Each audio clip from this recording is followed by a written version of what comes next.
Hi, I'm David Makinster. This is an introductory lecture to the Intro to Philosophy course, the online version. I've been teaching this course in one form or another for more than 30 years, but only online for about 2.5 years now. Based on the experience of students in prior semesters, I thought it would be good to provide just a few pointers up front, since I otherwise don't get to speak to you. First of all, get the books now. Don't wait to get the books. The bookstore only stocks about 70% of what they anticipate the demand is going to be, and that's because so many students do buy their books online. Okay? Get the books as soon as possible. Now, it's a little more complicated than that. Please be sure you get the right version of Plato's Republic. There are innumerable translations of Plato's Republic. They're not all equally good. The crucial thing about this translation I've chosen is that the translator has created a topical index. Now, we're not going to read that book cover to cover. Okay, that would take a full semester at least. But if you want to find the passages that I assign to you, you're going to need that topical index. If you get some other translation, it's just not going to be there. And you're going to have a very difficult time finding what it is you're supposed to read, okay? Also, many people who translate Plato's Republic have a philosophical agenda of one kind or another, so they give a particular slant, or they provide notes that are very much advocating a particular interpretation. I've chosen a translation that is simply very easy to read for a first-time reader. Plato is considered by historians of literature to be one of the best writers in the Western canon. His writing is very clear. That's not true of everyone who translates Plato, okay? So it's not like all translations are created equal. They are most assuredly not. Do get the one I have specified. Plato's Republic, translated by Lee. He might be listed as Desmond Lee or as HDP Lee, but the last name is Lee. He's very good at being clear and elegant in his translations, so as a first-time reader, you're not intimidated by the prose itself. We are not going to read Plato's Republic cover to cover. If we were going to do that, I would actually use some other translation of Plato. But for what we're going to do, this is very, very, very manageable. Okay? Whatever you do, don't get the Jowett translation. The Kindle version, even if you get it from Penguin, the Kindle version is the Jowett translation. The Jowett translation is notorious for being very difficult to read. Jowett, much to his credit, was the first person who tried to translate all of Plato into English, but he did it during Victorian times, so he translated it into Victorian English. Students in philosophy very often refer to it as the King James version of Plato, because indeed he does consciously try to imitate the style of the King James Bible. It just makes it very, very difficult to understand what's going on in the original. Also, since the time that Jowett did his translation, there's been an immense amount of scholarship about Plato and Socrates, which does inform Lee's translation, but did not inform Jowett's translation. So this is just a better version. Okay, do get this one. I got a copy to put on reserve at the library at GCC just the summer. From the time I ordered it to the time it arrived was a week without expedited handling. The book cost, I believe, $1.99. So even with shipping, it was well under $10. Okay, so you can get this book. So do get this version of the book. Another book that is required is Bertrand Russell's The Problems of Philosophy. I mentioned on the syllabus, that book is available in entirety online for free as a PDF. Okay, if you have Acrobat Reader, Adobe Acrobat Reader, which you can download for free if you don't have it, you can get that online, and there's no need to actually have a physical copy of the book, unless you really like it. Okay, my wife is very fond of the book, so maybe you will be too. It's pretty straightforward. Other than that, as far as the books are concerned, get them now while they are available. I ask you, please do read and refer to the syllabus when you have a question about what we're doing or why we're doing it. Okay, I've tried to make the syllabus concise and clear, And many times when I receive questions from students during the course of the semester, those are questions that are answered very directly by the syllabus. So do be familiar with the syllabus. It shows you what we're going to do and how it all hangs together. Check your email daily. Okay, I will email you as the need arises, and I can't necessarily anticipate what days of the week that'll be. I will check my email daily.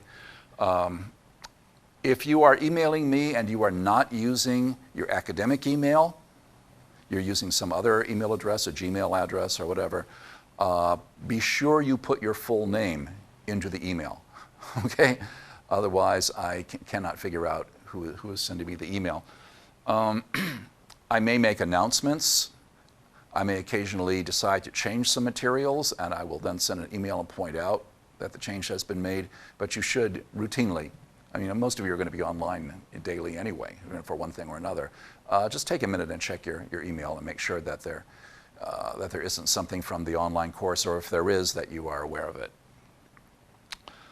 When you are sending me your essays, please do not zip your documents. If you don't know what a zip file is, then you're home free and clear.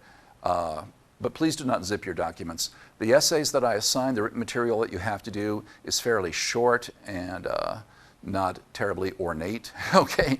So it just creates a number of additional steps to make a zip file out of your document before you attach it. Also, I've occasionally had difficulty opening zip files from students. Let's just sidestep that. Best way to send me an essay is to simply do it in whatever word processing product that you like, whether it's Microsoft Word or whatever. And once you've finished it and you're done editing it, just copy the whole thing and paste it into the body of an email and send me that email. Then we don't have to worry, will I be able to open that attachment?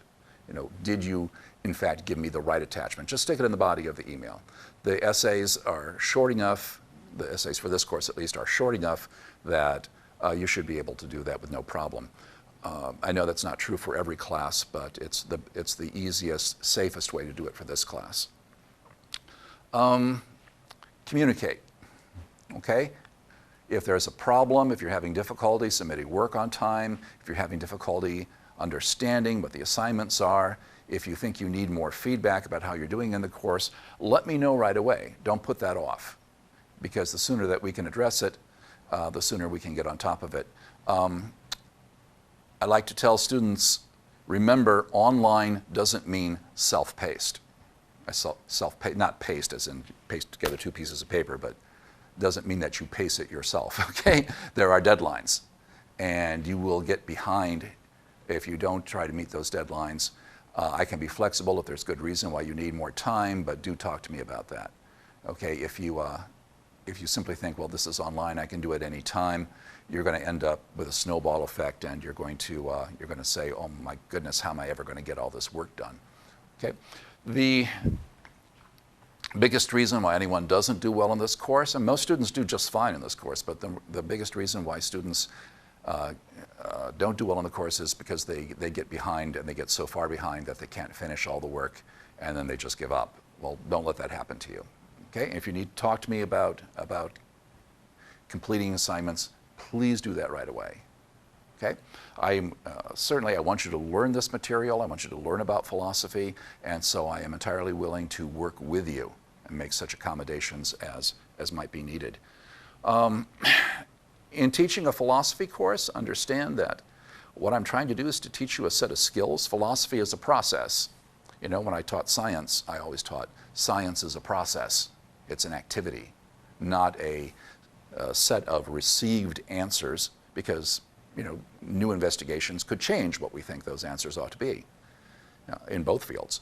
It's like art, right? Art isn't something that is, you just memorize a bunch of facts and then you know art.